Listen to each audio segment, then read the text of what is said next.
Veamos ahora cómo resolver una asociación formada por tres elementos en serie, en este caso una resistencia, una bobina y un condensador, todo ello alimentado a una fuente de señal alterna senoidal como la de la figura.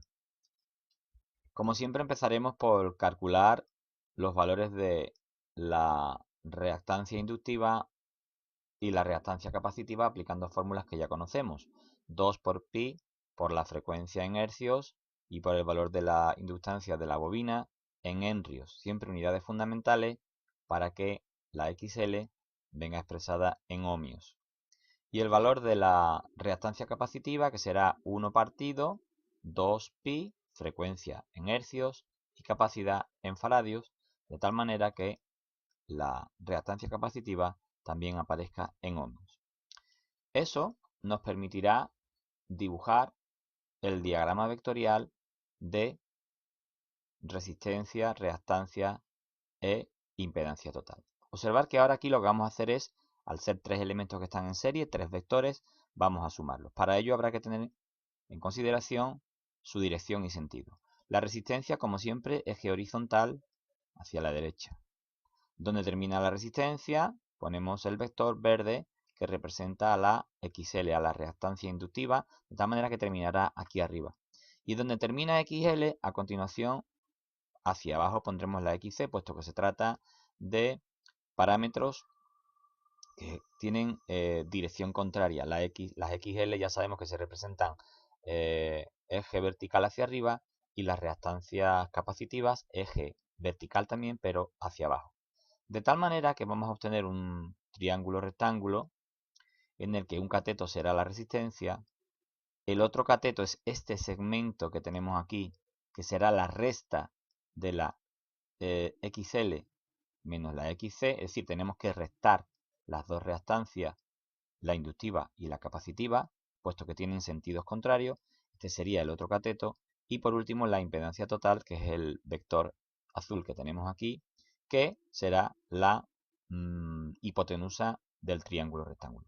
Como siempre, la hipotenusa al cuadrado, z total al cuadrado, será igual a la suma de los cuadrados de los catetos, pero en este caso un cateto es r al cuadrado y el otro cateto al cuadrado será xl menos xc, todo entre paréntesis y al cuadrado. Si aplicamos raíz cuadrada, tenemos la fórmula habitual, z total será la raíz cuadrada de la suma de los cuadrados de los catetos.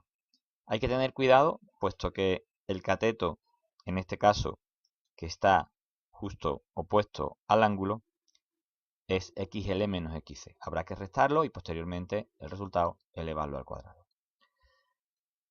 Como es un triángulo rectángulo, siempre vamos a poder calcular la tangente del ángulo para así poder calcular también el ángulo posteriormente. Sabemos que la tangente de un ángulo es cateto opuesto, en este caso, fijaros, xl menos xc aquí arriba, partido por el cateto contiguo que sería la resistencia.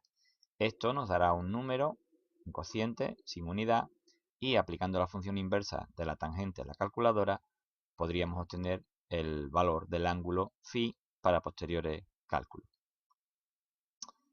Al tratarse de un circuito serie, vamos a calcular la I total de todo el circuito dividiendo la tensión total entre la impedancia total, aplicando la ley de Ohm. Voltios entre ohmios y obtendremos amperios.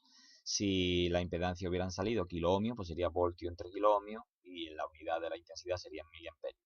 Pero bueno, recomendamos que si tenéis dudas, siempre unidad fundamental. Como el circuito es un circuito serie, vamos a verlo de nuevo. La I total atravesará por igual a todos los elementos, de tal manera que para hallar la tensión en cada elemento bastará con multiplicar la I total por cada uno de los elementos, por la resistencia en el caso de la tensión en la resistencia, por la reactancia capacitiva en el caso del condensador y por la reactancia inductiva en el caso de la bobina. Y así obtendremos VR, VC y VL.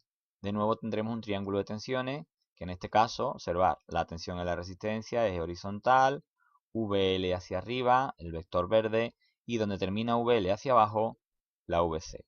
De nuevo volvemos a tener un triángulo, en este caso los catetos serían tensión en la resistencia por un lado, la resta de VL, es decir, la tensión en la bobina menos la tensión en el condensador, esa resta es el otro cateto, y la hipotenusa, que como siempre será la tensión total. Unimos el origen del primer vector con el final del último. Por último, en el caso de las potencias, lo vamos a ver fácilmente. Vamos a ponerlo de esta forma. La potencia en la resistencia será una potencia activa en vatios. Podemos hacerlo de dos formas: tensión por intensidad o bien resistencia por intensidad total al cuadrado. Recordad que siempre debemos expresar los parámetros en unidad fundamental para que la potencia venga también en unidad fundamental. En el caso de la bobina y el condensador, al tratarse de potencias reactivas, será QL y QC. Lo podemos averiguar: tensión en la bobina por intensidad total del circuito, o XL por I total al cuadrado. Eso para la bobina.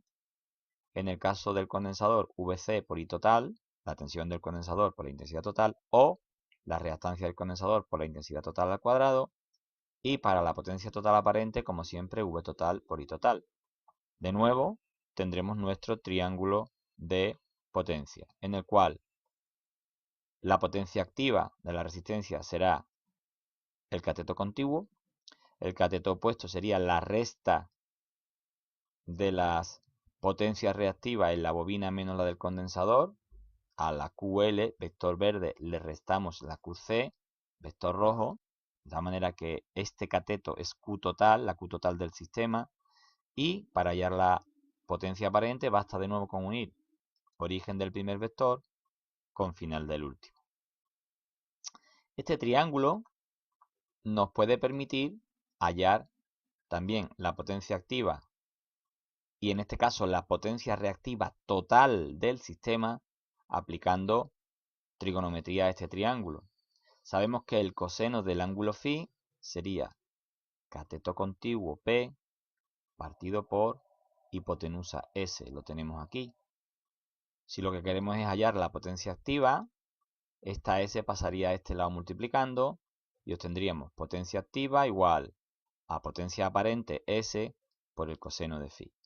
Como sabemos que la potencia aparente es V total por I total, multiplicamos V total por I total y por el coseno del ángulo que previamente hayamos calculado y tendremos la potencia activa de todo el circuito.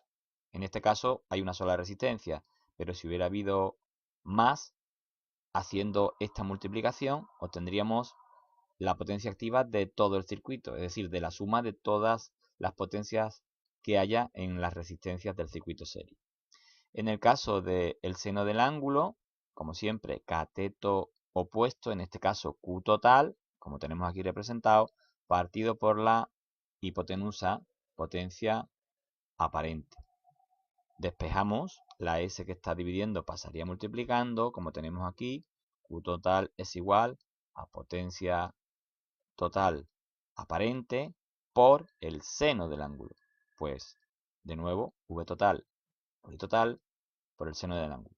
Teniendo presente que esta fórmula lo que nos da es la potencia reactiva total de todo el circuito. Hemos restado toda la potencia reactiva de la bobina de la potencia reactiva del condensador. Es decir, que esta fórmula nos permite calcular directamente el valor de la potencia reactiva de todo el circuito.